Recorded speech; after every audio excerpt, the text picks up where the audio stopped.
Olá pessoal, tudo bom? É, Hoje a gente vai falar de mais um filósofo pré-socrático, tá? E só para fazer uma recapitulação aqui de tudo que a gente viu até agora, né? A gente falou sobre o discurso mítico, né? Falou sobre o que é filosofia, né? A gente falou do início da filosofia, como a filosofia surgiu, a gente viu que é, regimes democráticos, né, que faziam com que as pessoas discutissem para que seus interesses políticos, né, fossem colocados em práticas, favoreceram a reflexão, né, porque se a gente discute, se a gente quer convencer a outra pessoa de nossas ideias, a gente exercita, né, o debate, a gente também exercita a nossa reflexão, né? É, Vale lembrar que filosofia é pautada fundamentalmente na argumentação. Então, se você treina a argumentação, se você exercita a argumentação, certamente você vai melhorar a sua capacidade de reflexão e capacidade filosófica também, né? A gente falou sobre discurso mítico, né? E explicou sobre características desse discurso, né? Que eram narrativas, que eram formas de dar resposta para questões que a gente tem, do tipo quem somos nós, de onde nós viemos, como o universo surgiu, né? É, o que acontece após a morte. Então, todas essas questões que a gente tem, o discurso mítico visava dar uma resposta lá na Grécia, né? E até hoje, né? Sempre houveram narrativas míticas e essas narrativas têm por propósito responder essas perguntas, dar um norte ético de como as pessoas devem agir. Então, o discurso mítico, né? Serve para essas coisas. O mito serve para essas coisas, né? São histórias, né? Que servem para essas coisas. E a gente viu também o surgimento da filosofia, né? Como a filosofia surgiu, né? Como a filosofia se coloca como um discurso diferente do discurso mítico, né? A gente falou sobre a origem da filosofia, né? Que a filosofia nasce muito por conta do contato que os gregos tinham com pessoas diferentes que vinham de outros lugares, com pensamentos diferentes. Então, quando a gente tem contato com ideias diferentes, com pessoas que pensam diferente da gente, a gente amplia nossos horizontes, né? Então, esse foi um fator importante. A democracia também foi um fator importante, né, que existiam alguns regimes democráticos ali na Grécia antiga, né, outros que não eram democráticos, mas tinham características democráticas, né, e o que isso tem a ver com filosofia, né, o que a democracia tem a ver com filosofia? Porque em democracias a gente debate para chegar em acordos e também a gente debate para que nossos interesses sejam ouvidos, né? Para que a gente consiga, de repente, implementar interesses políticos nossos. Então, num regime autoritário, né, o governante manda, as pessoas obedecem, né? Já na democracia, as pessoas discutem, dialogam. Então, se eu tenho um interesse político, eu vou tentar te convencer, eu vou debater contigo, né? Para a gente refletir sobre isso e ver se você concorda comigo ou não. Então, assim, os gregos, como eles exercitavam isso, né? É, Vale dizer que filosofia é basicamente argumentação, né? Ela se pauta na argumentação. é, então, assim, se você exercita sua argumentação, sua capacidade de convencimento, automaticamente você também melhora a sua capacidade reflexiva, né? E filosófica também, né? Então, certamente, se você exercita o debate, você vai conseguir refletir melhor também, né? E depois a gente começou a falar dos pré-socráticos, né? Que é esse ponto que a gente vai chegar agora. Que a gente falou sobre Tales, sobre Pitágoras, sobre Heráclito e sobre Parmênides. E hoje eu queria falar brevemente sobre Empédocles, né? Eu tinha comentado com vocês que os pré-socráticos, né, eles se colocam como filósofos, eles trazem algo de novo que é a filosofia, né, em contraposição à mitologia, que é você tentar entender as coisas a partir delas mesmas, né, e sem recorrer a divindades, a narrativa mítica. Né? Então você pega ideias a respeito das coisas, você pega conceitos, né? Pega as coisas e tenta refletir sobre elas a partir delas, né? E a partir delas encontrar resposta, né?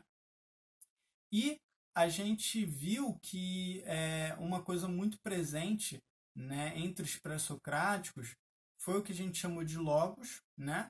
Que é o discurso racional, e arqué, né? Arqué significa princípio, né? A gente viu que o Parmênides fala que o princípio é o ser, a gente viu que o Pitágoras fala que o princípio são os números, ou seja, que os números servem para explicar todas as coisas. A gente viu que para o Tales o princípio da natureza é a água, ou seja, tudo tem origem na água, né? É... Já o Empédocles, ele diz que ele vai dizer que o princípio são os quatro elementos, né? E por que essa coisa de princípio, né? Porque para os gregos, né, para esses pensadores, isso faz total sentido. Para você entender as coisas, você tem que entender a origem das coisas, como as coisas são formadas. Então, se você entende como as coisas são formadas, você consegue entender as coisas. Então, para entender como a natureza funciona, eu tenho que entender do que são feitas as coisas presentes na natureza, qual a origem delas, qual é o princípio, né, delas. E o Empédocles vai entender que o princípio, né, são os quatro elementos, ou seja, terra, fogo, água e ar. Né? Então, galera, qual é a jogada? Para o Empédocles, tudo na natureza é formado com base nesses quatro elementos.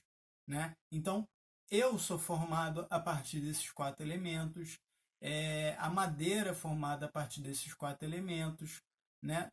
Tudo na natureza é formado a partir desses quatro elementos. Isso para o Empédocles, né? Naquela época, né?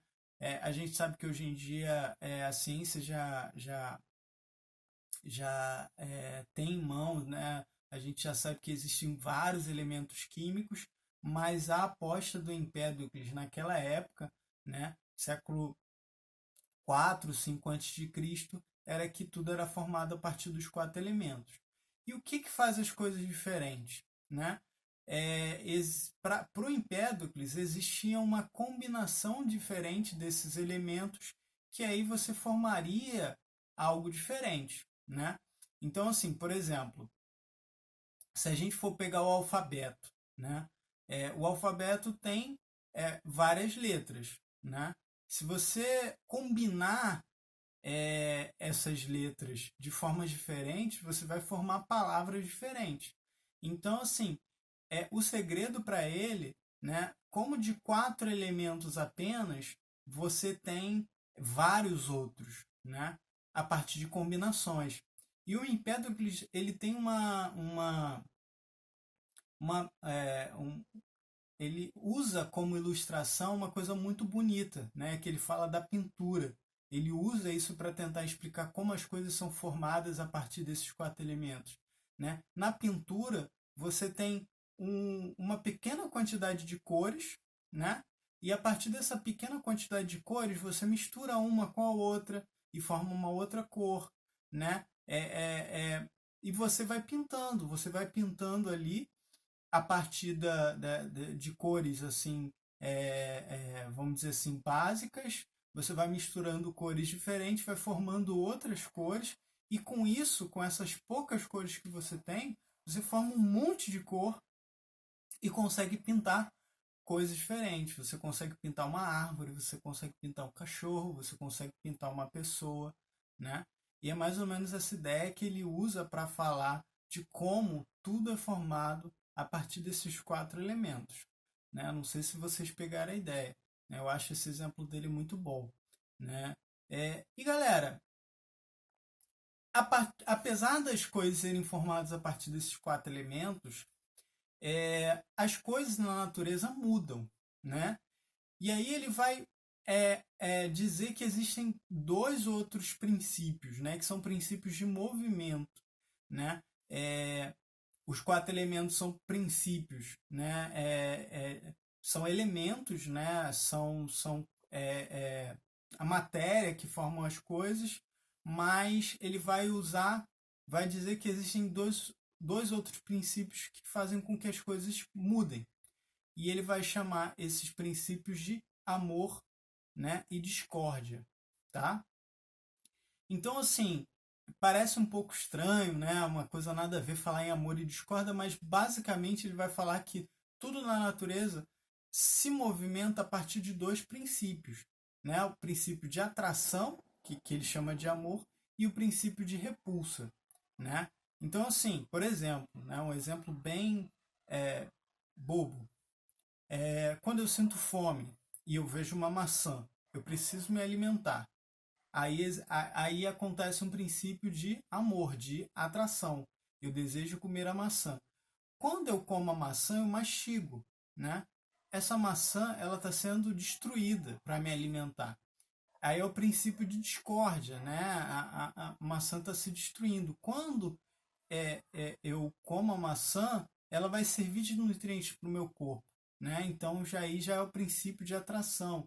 Então, assim, tudo na natureza, por Empédocles, pode ser pensado a partir desses 2 princípios. Então, a atração e a repulsa que existem nas coisas, na natureza, faz com que ela se movimente, se modifique, né? E com que ela se mantenha viva, tá bom? Espero que vocês tenham gostado da ideia, tá? Abração, até mais.